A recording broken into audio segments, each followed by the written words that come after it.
right leg has a tendency to kind of straighten out at the top. So when you get to the top of your swing, that right knee kind of locks up a little bit. I think keeping that a little more bent is going to help you be more stable, especially with those wedges. So let's just hit a few. Let's try and focus just on that right knee and just keeping that a little more bent. Try to keep the weight in on that right quad there. That looks a little better there.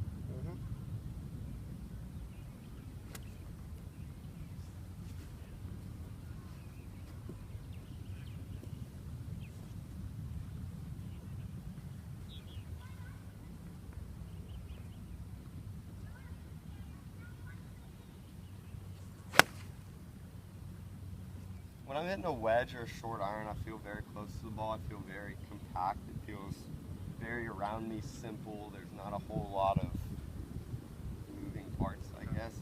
And there really shouldn't be too much of a difference with a 4-iron. But I just feel like, I don't know. I feel like I have a tendency to want to sweep it a little bit more, as opposed to an 8-iron. I'm fine taking a pretty steep divot. But I just feel like the longer the club gets, I subconsciously kind of try to shallow it out, and I think that's where I just hit those blocks. So I'm just kind of afraid. Do you tend to take a decent sized divot with a 4-iron, or is it usually just pick up? I pick it up for the most part. And I take pretty solid divots that really good. Yeah. So it might just be a mental thing. Maybe it's probably just a lack of practice. Just repetition. Would you just recommend trying to maybe take a divot? Absolutely. Yeah. I mean, I think, for one thing, when you do practice, I know you said you don't practice a lot, but when you do, work on the long iron. I mean, I'd say a 4-iron gets neglected more than probably any other club in the bag when it comes to practice. It's a good weapon to have. Yeah, I mean, that's the shot I hit a lot. Okay. It's just kind of heel clicky. Well, let's just think about the swing thought here as hit down on it a little more. Okay. Try and be more compact. And how you're going to do that is that shorter backswing we talked about. So just feel like the backswing's nice and short. You're going to generate the power. Okay. I think what would be a good thought for you, just from what I've seen, is let me back up. Let me ask you this: where do you feel like, with your driver in particular, you generate power from? Where do you think the power comes from? What part of your swing? Like body part?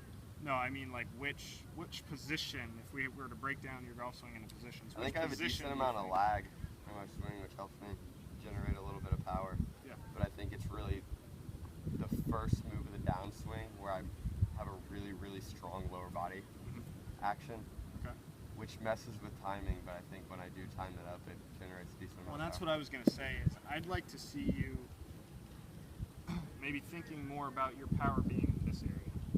Okay? And what I mean by that is you don't want to generate your power from here, okay? Because you can get kind of quick, and that's where we can kind of get the ball leaking out to the right, or we come over the top and hook it. So let's hit a couple drivers just like 80%, okay? Not quite going after it, and feel like the power is coming from this area here, okay? So we're just going to bring it down together, but from here, this position here is where we're going to turn and fire from. I don't have a great up and down percentage. Okay. I don't know whether it's necessarily putting or chipping, but I'd like to kind of have a lot more of these that you go up and you got a 2-3 footer. Yeah. Obviously the 4 or 5 footers are going to come, but I want to step up there and have 10 feet every time. Right. I mean, the short game is all about percentages. That's kind of the way I see it. Goes better there. You want to play the shot that's going to give you the highest percentage chance of getting it up and down, right? So on a shot like this, to be honest with you, I would kind of steer away from maybe using a 58-degree wedge. Okay. And the reason I say that is this isn't a very long shot. You don't have any rough or anything to deal with. You got to fly that ball pretty far to get it close to the hole. And if it comes out a little hot, you said you struggle with your distance control as it is. It's going to be a little harder to control that. So what I would recommend is using something like a pitching wedge or a 9-iron. Like I said, we don't have any rough here, so we can kind of run it like this. So I got your 9-iron here for you. I want you to try this. And this is a little, basically here's the thought that I'm going to give you to work on, okay? It stands for ball back, lean, tilt. Okay, so there's 3 steps to properly executing this golf shot. So we're trying to get this ball on the green and rolling pretty quick. So to do that, we're going to have the ball back in our stance. Okay. Step 2 is to lean the shaft a little bit forward, okay, kind of toward our left hip. and then we're just going to tilt our body a little bit forward toward our target as well. That way everything's in the front. Now with this, we only got to land it right in here, right? So you got a shorter distance shot that you got to hit that ball. So try that. So ball back, hit the club, tilt the body a little. It's just a little short, extended putting stroke.